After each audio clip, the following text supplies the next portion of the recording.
विखे पाटील साहेबांनी या दोघांच्या मध्ये लाड साहेबाच्या आणि मुख्यमंत्री साहेबाच्या न होणाऱ्या बऱ्याचशा गोष्टी करण्याचं काम कधीच मुख्यमंत्री साहेब करत नव्हते, ते यांच्या माध्यमातून मुख्यमंत्री साहेब करायला लागले. पूर्ण केलेत असं म्हणत नाहीये मी, करायला लागलेत. म्हणजेच आमच्यासाठी किती एक आशादायी काम सुरू झालंय. आम्हाला पण मराठा समाजाला कुठंतरी आता आशा वाटायला लागली की नक्कीच काही दिवसात का होईना या सगळ्या मागण्या आपल्या कायमच्या तडी जातील. आणि मी सांगताना सांगितलं होतं बाबा, या आंदोलन आता 3 वर्ष पूर्ण होत आहे. या आंदोलनाला कुठेतरी एकदा तोडगा काढायचा. तुम्हाला देऊन द्यायचंच ना, एकदाच द्या. तुम्ही उगाच 2 महिन्याला म्हणजे ते काय येड्यात काढल्यासारखं करायला नको. जसं की येड्यात काढल्यासारखं म्हणजे काय, आम्ही भोळे बाबडे लोक आहेत, आम्ही तुमच्यावरती विश्वास ठेवायचा आणि ते येड्यात काढल्यासारखं होऊ नये. आंदोलन सुरू असलं त्या काळामध्ये यायचं आणि शासन निर्णय करायचे.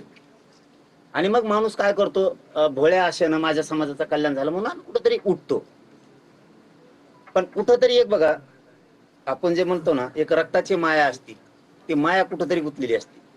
म्हणून आपण आपला माणूस म्हणून चेहऱ्याकडे बघून विश्वास ठेवतो. आपण गावखेड्यात गरीब गावात शेतात वाढलेली लेकरं आहेत, आपल्याला कुठंतरी आपला चेहरा दिसल्याच्या नंतर आपला आहे रक्तामासाचा म्हणून विश्वास ठेवायला लागतो.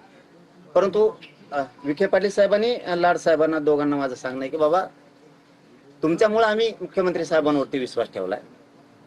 तो विश्वास सार्थ करण्यासाठी कामं पटापट करा. तुम्हाला काय 4 महिन्यांनी द्यायचंच आहे, 2 महिन्यांनी द्यायचंच आहे ना, आज पण द्यायचंच.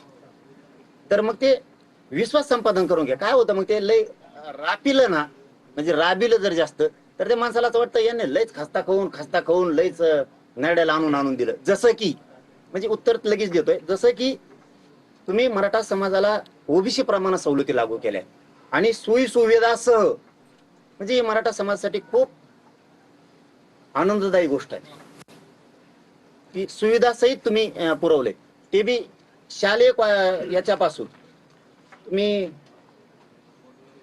मागास प्रवर्गातल्या सगळ्या सोयी सवलती दिल्यात, शालेय शिक्षणाच्या दिल्यात, तुम्ही क्रीडा विभागाच्या पण दिल्या, तुम्ही तंत्र उच्च शिक्षणाच्या पण दिल्या, तुम्ही वैद्यकीय त्या पण दिल्यात, जो की चंद्रकांत दादाकडे हा विभाग येतो.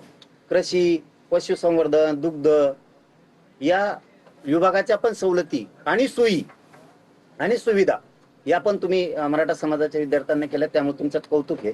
रोजगारात तुम्ही, उद्योजकतामध्ये तुम्ही जे आता नवीन नियोजनात सरकारच्या असत्या काही योजना, त्या सुद्धा मराठा समाजाला ओबीसी प्रमाणे सोयी सुविधा पण लागू केल्यात आणि सवलती पण केल्यात. या 3ही विषयात तुम्ही केल्यात.